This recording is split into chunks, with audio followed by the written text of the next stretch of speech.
امام بخاری سفر پہ جا رہے تھے اور امیر آدمی تھے، 6 لاکھ اشرفیاں اس زمانے میں آپ کے پاس تھیں، یہ چھوٹا سرمایہ نہیں تھا، کشتی کا سفر تھا۔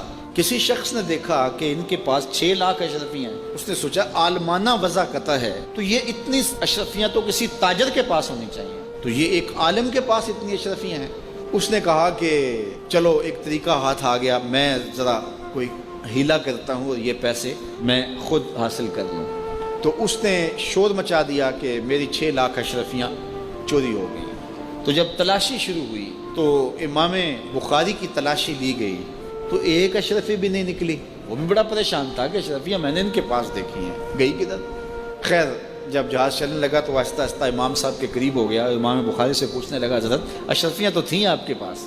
فرمایا جب تم نے الزام لگایا نا، اور مجھے پتہ ہے کہ تم نے الزام کیوں لگایا، میری وجہ دیکھ کے تم نے میرے سے ہتھیانا چاہا تھا، تو میں نے چپ